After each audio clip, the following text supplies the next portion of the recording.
철기 시대에 이어서 여러 나라 딱 가고 고구려까지 해서 영상 끝낼 거예요.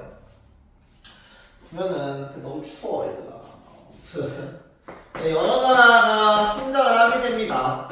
철기가 발달했어. 그러면 이제 철제가 발달됐고 무기술도 같이 발달했단 말이야. 그러면서 농업 생산량도 같이 늘게 되면서 이제 국가들은 철제 무기를 통해서 오랜 장기간 동안의 전쟁까지 가능해지게 됐어. 그래서 그걸 바탕으로 여러 나라들이 등장을 했었다 라고 하면서 철제가 끝났었단 말이야. 그러면 여러 나라에서는 당시에 왕이라든가 아니면 이러한 부족을 이뤘었던 족장들을 대표로 해서 이제 대표자들을 만들고 나라를 만들게 됩니다. 그래서 이때의 여러 나라의 특징은 일단 왕이나 아니면 대표자 자체가 선출직이었어. 그래서 연맹체를 이루었기 때문에 각 대표자들이 선출직이었었단 말이야. 세습직이 아니라. 그렇기 때문에 이때 당시 연맹직은 선출직이었기 때문에 왕의 힘은 자신들의 밑에 있었던 신하들보다 어떻게 보면 약한 존재들이었다. 왜냐면 연맹체 중에서도 대표니까. 그래서 이러한 형식이 여러 나라의 특징이다라고 보면 될 것 같아요. 여러 나라 하기 전에 우리 이제 고조선이 멸망했어. 그치? 한나라 무제에 의해서 멸망하고 나서 고조선 지역에는 한 사군이 세워졌단 말이야. 그 중에서도 가장 주목해서 봐야 될 게 낙랑이었단 말이지. 이 낙랑이 한반도에 세워졌어. 그래서 한반도에서 중국과 오가면서 우리나라를 억제하는 역할도 했었고, 그리고 그것과 더불어서 중국의 문명을 낙랑군을 통해서도 받았었단 말이야. 대략 낙랑 위치가 한 요 정도 되거든. 한 요 정도. 지금의 북한 위치 쪽에 있었던 게 낙랑이 있어. 그래서 요 한반도 중심에서 들어왔었던 낙랑 자체가 이제 한반도의 세력을 억제하는 역할도 했었고 또 중국 문물을 전파해준 역할도 했었던 게 낙랑이었었다라고 보면 될 것 같아요. 자, 그리고 나서 이 연안나라는 방금 얘기했던 것처럼 연맹체적인 국가가 생겼다. 그래서 연맹 국가들은요 만주와 한반도 지역을 중심으로 세워졌었고 그걸 바탕으로 발전을 했었다 라고 보면 될 것 같아요. 그래서 구려나 고구려 같은 조금 힘이 컸었던 연맹체적인 국가는 왕이라는 존재가 어떻게 보면 나라의 정치를 했었고 그리고 그 외의 나라들은 이제 왕이라는 호칭만큼 성장하지 못했기 때문에 그거보다 낮은 호칭을 쓰면서 나라의 정치를 했었다라고 보면 될 것 같아요. 그래서 이제 한반도 지역에 세워졌었던 여러 나라들을 볼 건데 일단 가장 북쪽에 있었던 부여 그리고 그 아래 고구려 있을 거고 그 아래 옥저 동해 이렇게 있어요. 그리고 우리 한반도 지역에서는 마한 54개국에 이루어진 소국인 마한과 그리고 12개의 소국이었었던 진안 그 진안과 마찬가지로 12개의 소국으로 이루어졌었던 변한 요게 한 3개의 한이 생깁니다. 그래서 우리는 요거를 뭐라고 부를 거냐면 사만이라고 부를 거예요. 그래서 한반도 지역에서는 사만이 등장을 하게 됐었다. 그럼 얘네를 보는 기준 관점을 보면은 아마 여기서 한 문제 정도 나올 거야. 한 문제 정도 나올 거고 두 문제까지 나올 수 있겠다. 두 문제 정도 나올 거고 이때 이제 물어보는 거는 지금 했었던 정치 형태라든가 아니면 사회적으로 이러한 것들이 있는데 이거 어떤 나라야? 아니면 이거 이러한 제천 행사하고 있는데 이거에 대해서 했었던 나라의 특징은 뭐야? 라고 시험 문제 나올 거예요. 그래서 그거에 초점 맞춰서 해주면 될 것 같아요. 얘네를 어떤 문제 키워드 나눠볼까 하면 첫 번째가 위치 얘네가 어디에 위치해 있는지 두 번째가 정치 형태 그리고 세 번째가 경제적인 면 네 번째가 사회는 어떤 형식으로 갈 건지 그리고 가장 중요한 게 제천 행사 요거는 이제 어떻게 진행이 될 건지 요걸 통해서 가도록 할 거예요. 근데 아마 이제 지금 내가 계속해서 학교 홈페이지 들어가서 보고 있는데 지금 올해 전주 지역에서 거의 대부분의 학교들이 미래엔과 비상을 써요. 무석고 같은 경우가 원래 해내비들을 썼는데 이번에 미래엔으로 바꿨고 솔레라든가 아니면 전주호라든가 전라도라든가 거의 미래엔 아니면 비상을 쓴단 말이야. 완사고 제외하고 완성은 리베로 스쿨이라고 써요. 네, 방금 얘기했던 완성고에서 쓰는 교과서에는 제천행사 이야기가 나와. 그런데 이제 전주에 있는 대문제 미래 비상스타 있지? 거기는 또 여러 나라 파트의 비중이 줄었어. 좀 많이 줄었어. 그래서 내가 했던 얘기 안 나올 수는 있는데 이제 이거를 조금 교과서보다 세세하게 다룬 이유는 일단 요 선생님들 지금 학교에서 가르치는 선생님들은 작년까지만 요 내용을 이거 그대로 가르쳤단 말이야. 내가 여기서 추가한 내용 한두 가지 말고 문제점법이랑 부경 빼고는 그대로 가르치던 선생님들이기 때문에 아마 이거 했을 때 그대로 가르치는 선생님들이 있을 확률이 되게 높아요. 왜냐면 거기 선생님들 교과서 안 다루고 프린트 위주로 다 하니까. 그래서 이 제천 행사를 넣었어요. 학교에서 안 배우면 안 봐도 돼. 근데 알려줄 것 같으면은 아니면 알려준다면 이것까지 공부를 하셔야 된다. 그랬을 때 알려줬을 때 이 제천 행사가 가장 중요하게 말해 나온다. 요거 알아두시면 될 것 같아요. 그럼 이제 단순히 그만하고 부여 먼저 갈게요.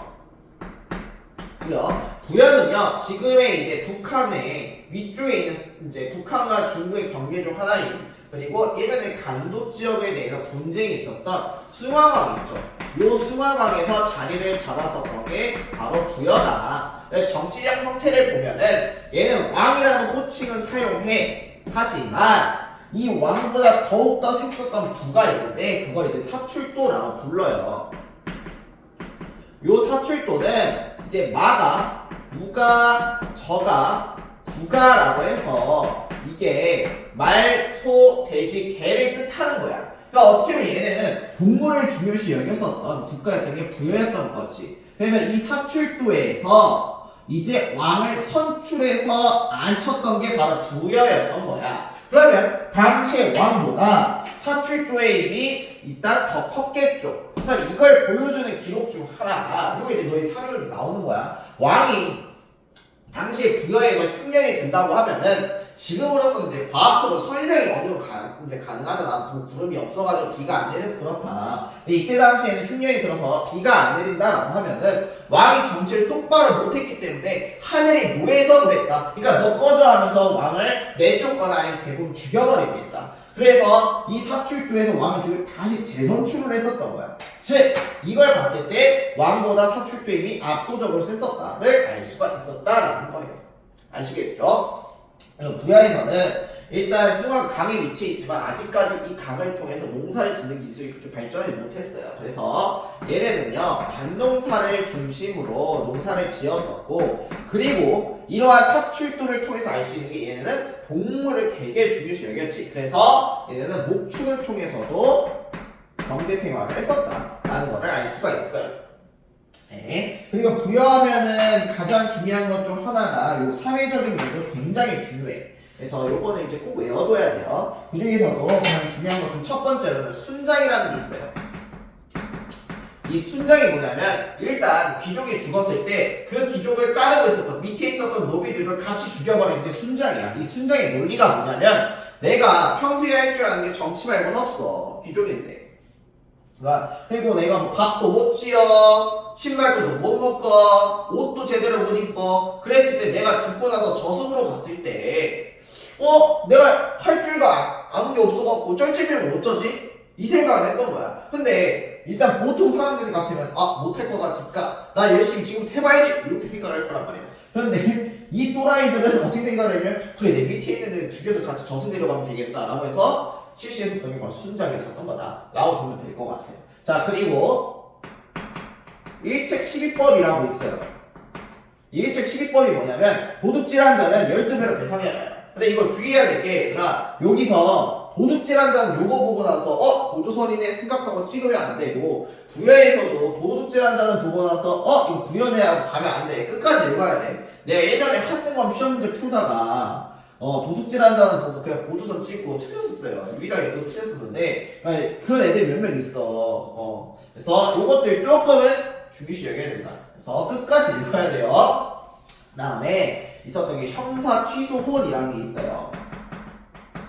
요 형사 취소혼이 뭐냐면 형이 죽었을 때 형수를 취해서 혼이 난다야. 이건 뭔 개족보야. 이게 왜 나왔냐면 일단 이때 당시에는 사람 한 명 한 명 노동이 굉장히 중요시 여겨졌던 시절이란 말이야. 그래서 이제 남자가 대부분 전쟁터에 나가는데 여기서 죽게 돼. 그러면 그의 아내였었던, 즉 나의 위에 있었던 형수는 서방님이 없으니까 저는 친정 가서 살기로 하면서 재산도 가져가게 되고, 그리고 형과 나 아이들도 같이 데려가 버리면 그것도 노동력이란 말이야. 그래서 이제 남자 가문 입장에서는 그래 그래 노동력도 손해고 재산도 손해니까 이걸 막기 위해서 동생과 혼인을 시켰었던 게 바로 요 형사 취소원이다. 요 정도만 알면 될 것 같아요. 알겠죠? 그리고 나서 이제 우제전법이라고 있어요. 이것도 이제 파란색으로 돼 있는데 이게 내는 선생님이 있고 안 내는 선생님 호불호가 좀 갈려가지고 이거 그냥 하얀색으로 적을게. 이게 우제전법이라고 해서 소의 말발굽을 통해서 점을 봤었던 게 바로 우제전법이었다 라고만 알아두면 될 것 같아요. 알겠죠? 자, 그리고 나서 부여의 제천 행사는요 영고라고 있어요. 영고고 얘는 12월 달에 하게 됩니다. 이게 부여에서 영고는 사냥 나가기 전에 이제 올해도 사냥을 잘하게 해주세요 라고 하는 행사 중 하나가 영고예요. 그렇다면 그래서 얘는 지금 보는 고구려 동해 사만과 비교했을 때 유일하게 12월 달에 제천 행사를 하게 됩니다. 왜냐면 동물들 같은 경우는 보통 겨울이 추워가지고 이동이 되게 빨리빨리 하지 못하대요. 느리대. 그래서 사냥의 계절이 12월이라고 지금도 그러는데, 그래서 영고라는 것 자체가 사냥 나가기 전에 기원하는 행사였기 때문에 부여가 유일하게 12월이었다. 그럼 얘네 어떻게 보면은 우제전법 목축, 사축도 영고 통해서 부여는 가축과 관련된 것들이 되게 많은 국가였다 라고 조금 알아주시면 편할 것 같아요. 아시겠죠? 자, 근데 부여 다음에 그 아래에 있었던 고구려가 있습니다. 고구려는 우리가 학교 다니면서 많이 들어봤어. 그죠? 많이 들어봤고, 위치는 이제 압록강이에요. 압록강. 북한이 있어요. 압록강 주변에 졸본이라고 해서 여기 산간 지역이거든요. 거기서 발현됐었던 게 고구려였어요. 그래서 이걸 산간 지역을 중심으로 해서 고구려가 나왔다. 정치 형태는 부여와 마찬가지로 왕은 존재하지만, 그렇지만 얘네도 오부, 부여에선 사출도 고구려에선 오부 연맹체가 있었다. 오부 연맹체는 이제 전러부, 순러부, 간러부, 계루부, 연러부 이렇게 있을 거야. 계루부? 그렇게 있어요. 그래서 얘네도 오부 연맹체가 있다. 그러니까 얘는 부여와 마찬가지로 왕보다는 오부에 힘이 셌고 오부에서 왕을 선출했었다 라고 보면 될 것 같아요.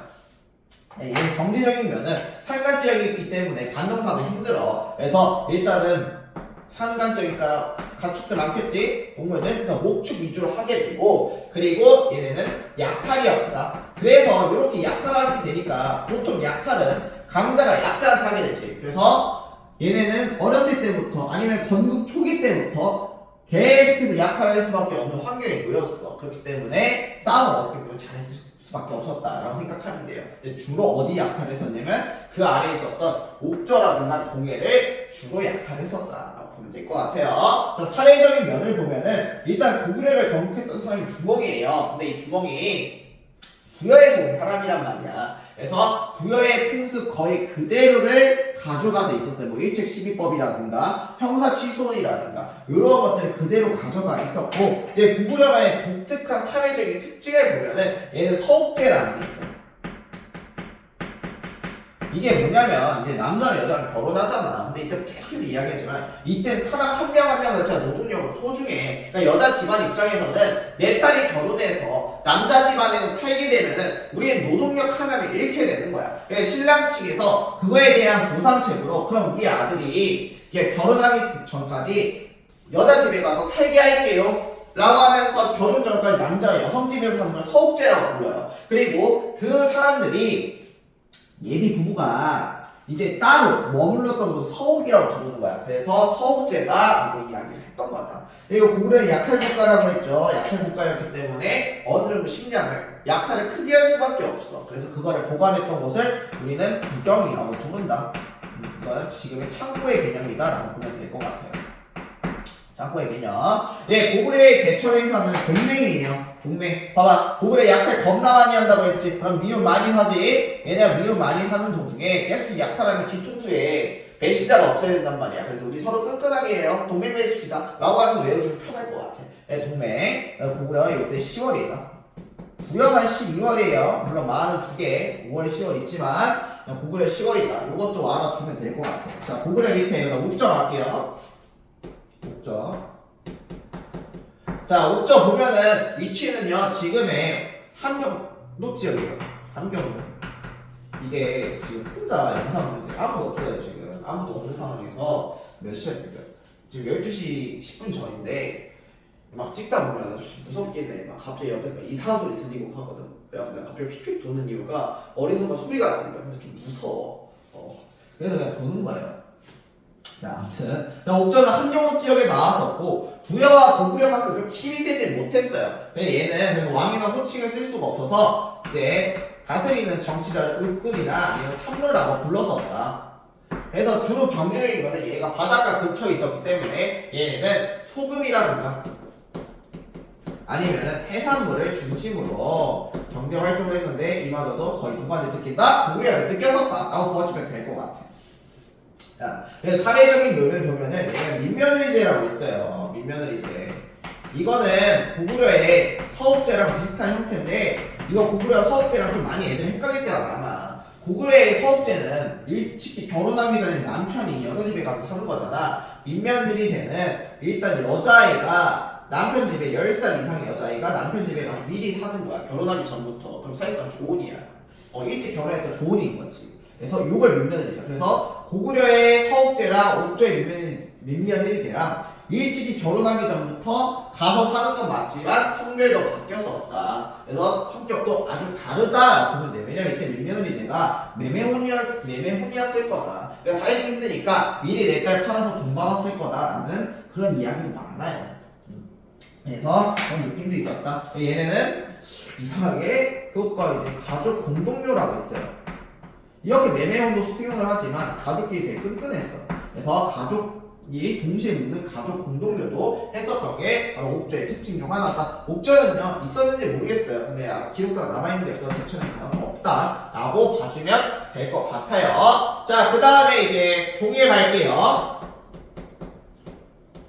옥저 밑에 있었던 동해는요 지금의 강원도 지역을 이야기를 해요. 강원도 지역을 얘기하고 옥저처럼 은근 삼로가 정치를 했었어. 그리고 나서 경제적인 면을 보면은 얘는 단궁이라든가 중요해요. 이게 요즘 동해가 학교 시험에서 많이 나오는데 단궁이라든가 이 짧은 활이야. 짧은 활이었던 단궁이라든가 아니면은 사과나무 밑에 아니면 과일나무 밑에 지나갈 수 있을 만큼 가장 작았었던 말을 과하마라고 불러요. 그래서 이 과하마라든가 아니면 바다 표범의 가죽이었었던 반어피를 통해서 얘네는 경제활동을 했었다라고 보면 될 것 같아요. 사회적인 면을 보면은 얘네는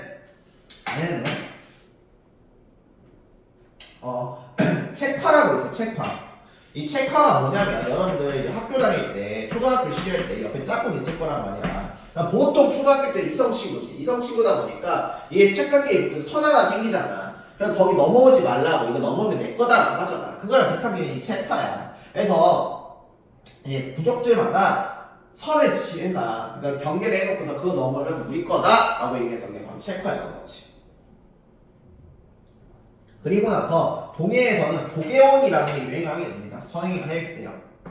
이게 뭐냐면 같은 시족 외 바깥 사람과 혼인해야 된다. 즉 같은 이제 집안 사람끼리 결혼하면 안 된다. 요게 이제 조계혼이라고 불러요. 동해에서의 제천 행사는요 이제 무천이라고 불러요. 무천이라고 부르고 얘도 똑같이 몇 월달이냐면 10월달에 실시를 하게 됐었다. 이거 보면 될 것 같아. 자, 그 다음에 이제 그 옆에 그 아래에 있었던 사만이 볼게요. 사만은 지금의 한반도 지역에서 나왔었던 게 사만이었었다. 그래서 얘네는 정치적으로 보면은 왕이라는 호칭도 얘는 쓰지 못해서 그래서 신지라든가 아니면 읍차라고 해서 요걸 썼었고 얘가 봐봐 마을이 54개의 소국으로 이루어졌었다고 했잖아. 근데 이 54개의 소국 중에서 가장 대빵이었었던 게 목지국이라고 있어요. 이 목지국이 자기가 54개 중에서 짱이니까 스스로 왕이라는 걸 자처를 하긴 했었어. 하지만 그 밑에 있었던 애들은 주로 신지, 읍차를 썼었다 라고 봐주면 될 것 같아요. 자, 얘네 경제활동은 한반도 지역이기 때문에 가장 변홍사가 발달합니다. 변홍사 발달했었다. 사회적인 면에는 얘는 천군과 소도라고 있어. 그래서 천군이라든가 아니면 소도라고 있는데 얘가 뭐냐면 제사장이야 지금. 그러니까 제사장을 뜻하는 거거든. 제사장이고 이 제사장이 머무는 곳이 어디냐면은 바로 소도였던 거야. 즉 신성 지역이었던 거지. 그래서 이때 당시에 천군과 소도가 있는데 요 천군이 소도에서 제사를 지내고 있기 때문에 신성한 지역이었단 말이야. 그래서 천군의 허락이 없으면 소도를 함부로 들어갈 수가 없다라고 보면 되는 거야. 그럼 이때 당시에 사만에서는 신지, 읍차와 천군, 즉 지도자가 신지, 읍차라고 했지. 근데 제사장이 천군이라고 불러. 서로 이름이 다르네? 얘만의 특징 중 하나가 바로 재정분리사회였던 거야. 그래서 얘네는 요것 때문에 재정분리사회였다. 정치와 제사가 분리되어 있었다. 우리가 배웠었던 재정일치는 단군한 거 있었어요. 아시겠죠? 그거 기억해야 돼요. 자, 그리고 얘네는 사마는 제천행사 자체가 변홍사 위주일 수밖에 없어요. 그래서 변홍사가 주로 시작되는 5월과 그리고 끝나는 10월 달에 계절제라고 해서 1년에 총 2번의 제천행사를 했었던 게 사마만의 특징이었었다 라고 보면 될 것 같고, 학교 선생님이 좀 디테일하게 알려주면 이게 디테일할 건 없는데 보통 이제 여기까지 알려주는데 조금 더 나가는 선생님들은 요 5월을 5월 행사를 수린날이라고 부르고 이 10월 행사를 단오날이라고 부르는, 바꿨어요. 미안, 바뀌었어. 얘를 단오날이라고 부르고 10월을 수린날이라고 부릅니다. 주로. 알겠죠? 그래서 요거까지 조금 알아주시면 될 것 같고, 그리고 이제 사만만의 이제 특징이 뭐냐면 얘들아, 마한 변한 진한이 있다고 했잖아. 그래서 마는 이제 나중에 가서 어디에다가 바뀌냐면은 얘는 백제가 자리 잡게 되고, 이제 변화는 가야가 자리를 잡게 되고, 여기 지역에서는 진안에서는 신라로 바뀌게 된다. 요 정도 조금 알아주면 될 것 같아요. 그래서 여기까지 여러 나라 끝. 이제 고구려 딱 보고 끝날 거. 고구려 보고 끝나면 돼요. 지금 영상이 어느 정도 가는지 모르겠어. 나도 지금 더 볼 수 있으면 좋겠는데. 어쨌든 네, 초기 국가. 시작이 초기 국가예요. 국가. 초기 국가요. 얘가 이제 초기 국가가 나오게 되잖아. 그러면 얘 특징이 뭐였어? 지금 여러 부가 국정 운영했었잖아. 그래서 국정 운영 자체가 이제 왕과 더불어서, 그리고 부들이 어떻게 돼? 국정 운영했었다. 그러면 얘네들이 대표자들이 모여서 이제 회의를 하기를 시작을 해요. 그래서 그 회의를 바탕으로 나라의 중대사들을 논의를 하는데, 요거에 대해서 나라마다 이름도 다르고 특징도 다 달라요. 그래서 원래는 15개정 교육과정에 이거를 크게 막 다루진 않았지만 오히려 중학교 때 많이 다뤘지. 네, 여기서부터 조금 추가가 됐어. 그래서 알아는 둬야 돼. 자, 고구려 먼저 볼게. 원래 고구려 여기서 해야 되는데 여기서 중첩돼갖고 얘기는 안 했어, 내가 일부러. 자, 그래서 보면 이제 고구려 먼저 볼게. 고구려는 이때 당시 이제 제가회의라고 있어요. 제가회의라고 해서 이제 고구려에서는 오부 밑에 상가라든가 고추가라든가 이런 애들이 있어. 오부 밑에 있는 신하들이. 그래서 상가, 고추가 등의 이제 관능량이 있는데, 이 가들 있지. 상가, 고추가. 이 가들의 대표자들이 모여서 있었던 게 제가회의다라고 불러. 그래서 이걸 제가회의고, 이때 국가의 중대사를 의논했었던 게 제가회의야. 알겠지? 국가 중대사 논의. 자, 그 다음에 이제 백제로 갈게요. 백제에서는 일단 정사함이라고 있어요. 정사함이라고 해서 이 돌이라고 있어. 그 돌 앞에 서 있었던 건 정사함이고, 여기서는 제3을 선출했었다. 자, 그 다음에 신라가 가장 많이 나와. 신라 가장 많이 나오고, 얘는 화백회의다. 화백회의였고, 얘는 만장일치제였었다. 요 정도 알아두면 될 것 같아. 그럼 얘네들이 어떻게 보면은 왕이 신하들과 같이 국정을 논의하면서 왕도 이 회의에 참여를 해. 근데 어떻게 보면 이때까지 초기까지만 하더라도 왕 대체가 얘들은 뭐야? 선출직이지. 즉 내가 얘네 밑에 있는 신하들한테 잘 보여야만 왕권을 유지할 수 있고 왕이 될 수가 있어. 그러니까 그거 입장에서 왕 입장에서 자존심도 상하고 나를 중심으로 어떻게 보면은 나의 권력이 나왔으면 좋겠는 거야. 그거를 우리는 뭐라고 부르냐? 중앙집권이다라고 불러요. 중앙에서 권력이 집중된다라는 거야. 그럼 여기서 말하는 중앙은 누굴까? 왕이다라는 거야. 그래서 이 왕들은 중앙집권을 하려는 노력을 굉장히 많이 하게 됩니다. 그래서 그거에 대해서 빌드업을 보면 될 것 같고, 요게 이제 시험 문제 서술형에서 많이 나올 거야. 자, 이거 중앙집권 나올 건데 조건을 쓰세요. 몇 가지, 뭐 두 가지, 세 가지 내로 쓰세요 하면서 나올 거야. 그래서 그거 좀 맞춰줬으면 좋겠어요. 자, 첫 번째로 보면은 일단 중앙집권 첫 번째 관등제예요. 이 관등제가 뭐냐면 신하들의 관등, 즉 계급을 매기는 거야. 보통 이제 1부터 16 아니면 1부터 17까지 맺거든. 16 아니면 17까지 이렇게 맺을 거야. 하면 이게 왜 중앙집권이냐면 그거야. 니네들 급나누겠다는 거야. 너희들 보면 학교에서 성적 갖고 이제 너희들 급수 나누잖아. 그래, 너희가 어느 정도 성적 갖고 인정을 하겠지만 갑자기 선생님들이 와서 자, 앞으로 너는 1급 학생이야. 아니, 2급 학생 급나누면 어때? 빡치지. 근데 이 선생님이 무서운 사람이고 어느 정도의 말을 잘 들을 수밖에 없고 피지컬을 갖고 있으면 얘들은 어떻게 할 거니? 그래도 듣긴 들을 거야. 즉, 왕의 힘이 강해지면은 아무리 신하들이 반발하더라도 그래? 그럼 니네 죽을래? 내 말 들을래? 이런 식으로 협박이 가능했다는 거야. 그래서 이러한 관등제가 필요했었다. 그리고 그 다음으로 봐야 될 건 율령이에요. 율령. 이 율령은 율이 뭐냐면 형법이고 령이 행정법이야. 율령이라는 건 반포가 되게 됩니다. 그러면 이 율령법이 왜 중요하냐면 이걸 제정하는 사람이 누구야? 왕이거든. 왕이 신하랑 같이 하기 전에 거의 주체적으로 누가 주도하면 왕이 주도를 한단 말이야. 그럼 이러한 법이야.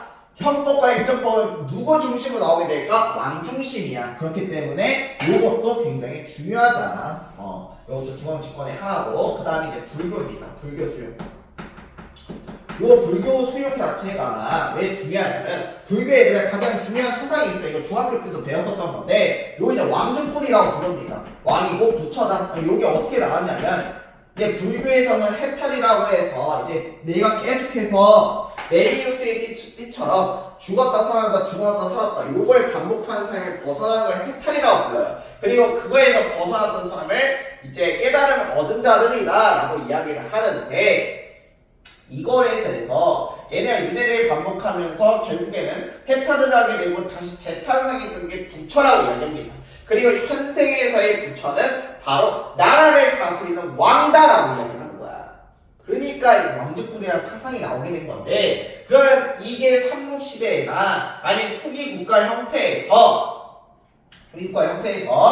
만약에 불교가 제대로 전파되고 수행이 되는 순간 이제 나라의 공식적인 국교, 즉 종교는 공식적인 종교, 그걸 국교라고 얘기해요. 국교는 불교가 될 거고 밑에 있던 신하들이 왕한테 까부지 못하겠죠. 왜? 왕한테 까부는 것은 자신들이 믿는 종교의 신한테 까부는 행동이잖아. 그래서 이 불교 수용을 굉장히 중요시 여겼었다라고 보면 될 것 같아요. 알겠죠? 그래서 관등제, 율령반포, 불교 수용 이런 것들이 되게 되면은 어떻게 될까? 내가 왕자를 비워도 신하들이 왕자를 넘보지 못해. 왜냐면 막 넘볼까 하다가도 내 왕이 떠올리니까 함부로 넘보지 못한단 말이야. 그래서 이걸 바탕으로 영토확장을 하게 된다 라고 보면 될 것 같아요. 안동제와 영토확장, 그리고 지방행정체제 정비하고 그런 식으로 했었던 게 바로 중앙집권 국가였을 거다라는 겁니다. 알겠죠? 요 정도는 지금 외워두면은 편해요. 알겠죠? 꼭 외워둬요. 자, 오늘 고구려 건국까지만 하고 끝낼 거야. 고구려 건국까지만. 고구려 건국. 자, 한국 중에 고구려. 얘 이제 건국 됐어. 건국 누가 하게 되냐면 주몽이야.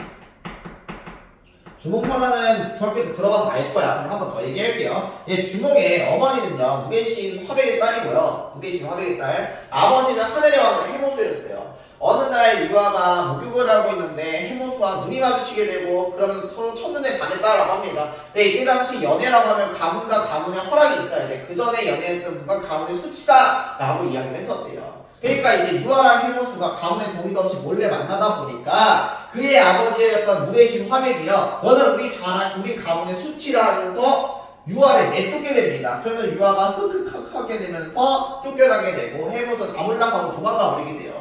정확히 말하면 하늘에 큰 뜻이 있다면서 하늘로 올라가 버리게 되는데 이렇게 홀로에 봉이 됐었던 유아가 부여 땅 근처에서 울고 있었어요. 근데 당시에 부여의 왕이었었던 금화왕이라고 있었는데 요 금화왕이요 이제 유아가 우는 모습이 너무 이뻤었대요. 그래서 나랑 같이 갈래 하면서 유아를 자기 궁궐로 데려갔다고 합니다. 그리고 나서 며칠 뒤에 갑자기 하늘에서 유아밤을 통해서 빛이 막 쏘더니만 유아가 그 빛을 받고 임신을 했대요. 네, 그래서 임신하고 나서 이제 아이를 낳게 되는데 그게 사람 울음소리가 안 나서 봤더니만 알이 나왔대요. 이를 보고 있었던 부여의 금화왕이요. 이거 불길하다 하면서 깨부고 이제 길바닥에 버리고 그리고 황무지에 버려봤더니만 이제 길바닥에 버리니까 소와 돼지가 피해서 가게 되고 황무지에 버리니까 까마귀가 지가 감싸줘서 따뜻하게 만들어줬었다. 그래서 이거 정말 신기하구나 하면서 놓아줬었대요. 다시 유아한테 돌려줬대요. 그리고 나서 얼마 안 있다가 이제 이 안에서 사람이 태어나니 그게 바로 주먹이다. 이 주먹은 뜻이 부여에서 가장 활을 잘 썼대요. 4살 5살 때부터 활 신동이라고 부르면서 사람들은 주먹이다라고 불렀었다라고 이야기를 합니다. 근데 이거에 부여 이제 주먹을 질투했었던 사람이 있었으니 바로 부여의 대소왕자예요. 대소왕자가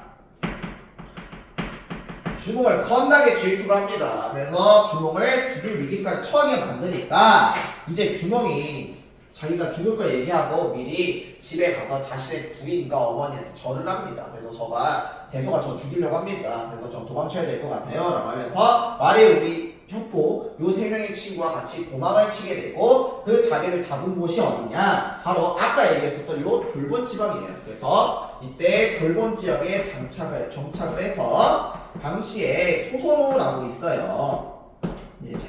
이제 과부였었던 이미 남편 한 번 잃었었던 소선호라고 여장부가 있었는데 그 여장부랑 결혼을 하고 힘을 합쳐서 세운 나라가 바로 고구려다. 그래서 이 고구려였었고 이 고구려의 고시를 따라서 자기도 성을 고시해서 고주몽이다 라고 하면서 고주몽 그랬었던 거예요. 그래서 이제 고구려의 시조를 고시다라고 보는 이유가 그것 때문에 그래요. 수도 이제 실화로. 근데 이러고 나서 주몽이 어느 날 부여에 놓고 왔었던 자기 부인과 어머니가 그리우면서 이때 당시 부인이 임신을 한 상태였어. 그래서 아유 임신은 우리 아들 보고 싶은데 라고 하니까 갑자기 이제 부여에서 자기 아들이라고 한 사람이 찾아왔대. 그래서 딱 보니까 자기 아버지 하면서 그러는 거야. 그러니까 주몽이 얘기했던 거지. 내가 부여에서 고구려로 오기 전에 우리 집에다가 칼 반쪽을 숨겨놨다. 그거 한번 꺼내봐 라고 하니까 유리랑 맞대보니까 똑같은 거야. 그래서 와 신기하다 하면서 바로 나 왕이라고 태자에 임명하게 됩니다. 그리고 유리는 태자에 임명되고 나서 얼마 안 있다가 주몽이 죽게 되면서 왕이 오르니 그게 바로 유리왕입니다. 근데 유리왕이요 이 산간 지역에서 활동하는 게 힘들어. 졸본은 산간 지역이다 보니까 활동하기 힘드니까 좀 더 넓은 곳으로 가야겠다라고 생각했던 거야. 그래서 수도를 졸본에서 어디로 이동하냐 국내 섬으로 이동을 하게 됐었다 라고 봐주면 될 것 같아요. 알겠죠? 자 그래서 이렇게 이동했었고 고구려의 정치 형태를 보면은 일단 얘기했던 것처럼 왕이 있다고 했죠. 그리고 나서 오부 연맹체를 중심으로 정치를 했었다. 그리고 이 오부 연맹체 밑에 상가라든가 고추가라든가 이런 사람들이 이런 관직이 있으면서 이제 국정은 운영이 됐었다. 그래서 이 상가와 고추가들이 모여서 했었던 회의를 우리가 무슨 회의다? 그렇죠. 제가회의다라고 부릅니다. 그래서 오늘 여기까지 할 거고 아마 금요일날 보면은 어디 할 거냐면은 고구려 성장하고 백제 건국 되면은 신라까지 쭉 해서 이어서 나갈 거예요. 그러면 이거 보고 금요일 봐요. 안녕.